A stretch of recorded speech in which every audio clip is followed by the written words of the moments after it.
It was early morning. The dusty main street of the town was filled with the noise of the weekly market.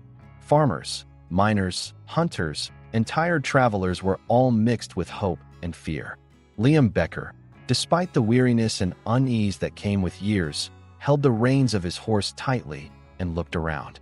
Today was just about getting some rope, maybe some coffee, and some fresh air. That was all. But sometimes fate hides in the smallest details. Among the crowd that caught Liam's attention, there was something unusual. Instead of the usual cows, horses, or farm tools, there was a child. A little Chinese girl, way younger than she should be, sitting on a wooden crate, looking around with timid and scared eyes. Her black hair was messy, her clothes nearly torn. But her eyes? Those eyes seemed to tell all the pain she had lived through and fears no one could understand. As the voices in the crowd grew louder, Liam's heart started beating strangely. This wasn't just a sale. There was something much bigger going on, and he was being pulled in without meaning to. $2, $2.50, $3, a man shouted, his voice full of greed and coldness. Liam's chest tightened. The words slipped out before he realized. $3.50. The crowd went silent in shock. Nothing like that had ever been heard. But Liam only had $3 in his pocket. The decision that would change this little girl's life was being made right then. And Liam didn't yet realize how dangerous a path he was being dragged onto. Liam felt the $3 tightly in his sweaty palm. The money in his pocket was all he could do for this little girl. All eyes in the crowd were on him, whispers growing louder. That crazy man's causing trouble again. Why is he taking such a risk? He should just give up on that girl.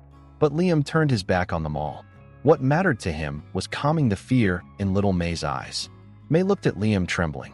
Her English wasn't full of words, but the silent message in her eyes was clear. Why did you buy me? What will you do with me? Liam loosened the reins and slowly stepped toward her. My name's Liam, he said, his voice soft but determined. I won't hurt you. I'll protect you. At that moment, a few men came through the crowd. They were from one of the town's powerful families and hadn't accepted May being bought. Becker, you're going to pay for this, one said harshly. Liam sized them up, faces full of hate, guns in their hands. But there was no turning back. A sheriff, Ethan Miller, stepped in. His hand rested on his holstered gun, eyes sharp and warning. Don't cause trouble here. If there's a fight, I'll step in. The men backed off, but the tension stayed. As Liam walked with May by his side, the whispers didn't stop. The town's gossip spread fast. That crazy man who bought the Chinese girls put himself in danger now. Becker won't get out of this. But Liam held May's hands tight. It was no longer just a purchase. There was a bond between them. By evening, a bigger danger was waiting for them. This little girl was being pulled into a battle not just of the body, but of the spirit. And Liam had sworn to protect her, even if it meant risking his own life. As night's darkness fell, Liam and May quietly walked through the town's narrow streets. The cold wind had seeped through May's thin clothes. She was shivering. Liam quickly took off his jacket and carefully draped it over her shoulders. This place isn't safe anymore, he said softly. We need to find somewhere that can help you. But the town's shadows were quietly growing behind them. Blake Harper and his men hadn't accepted what Liam had done. Blake, the owner of the big farm, was ruthless and ambitious. We can't let Becker go this far, he whispered to his men. We'll take that little girl back. We'll teach her where she belongs. Liam and May decided to spend the night in an old inn. When they entered, an elderly woman, Mrs. Henderson, greeted them. There was kindness and wisdom in her eyes. Welcome, she said. You're safe here. But outside, whispers, footsteps, and plans were happening.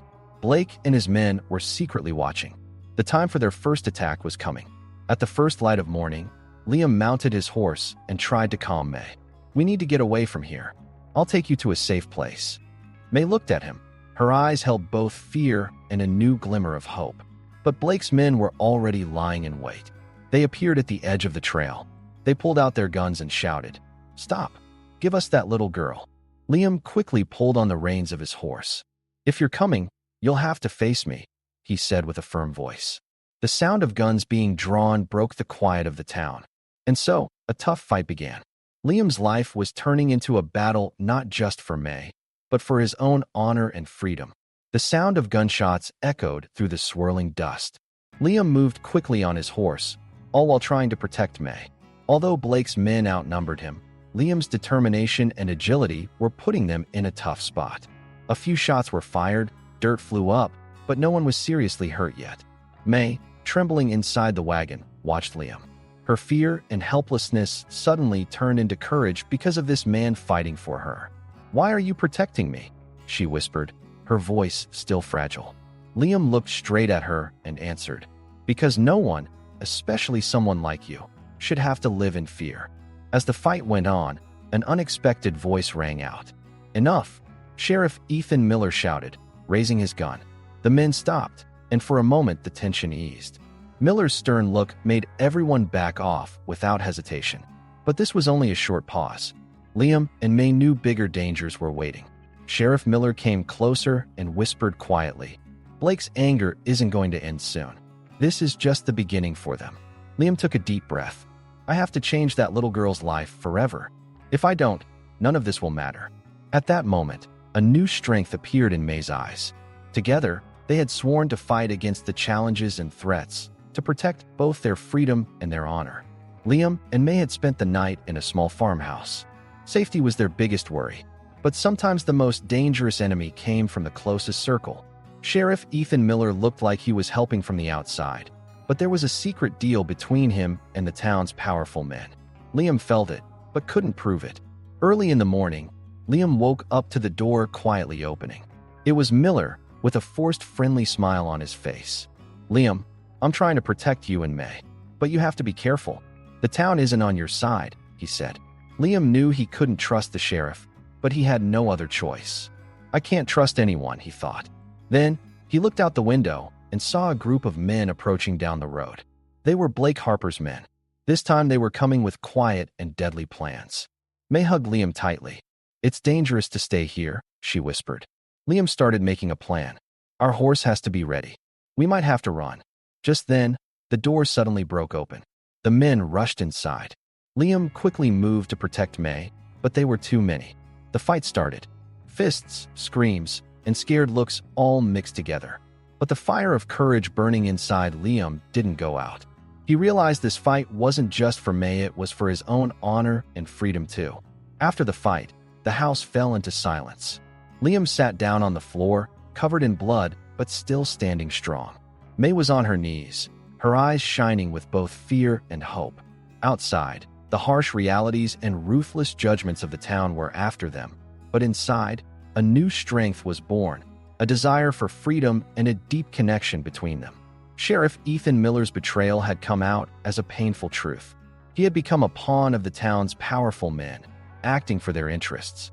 But a man named Marshall Tucker looked at things differently and became the voice of justice to reveal the truth. Tucker brought Blake Harper and his men to justice and opened the doors for a new order in the town. Looking at May, Liam said in a tired but determined voice, "We can't stay here anymore. This place isn't safe for us. I'll take you to my farm. We'll build a new life there." May's eyes, once fragile, now held determination. "Will there be a home for me there?" she asked. "Yes," Liam said. "That will be yours.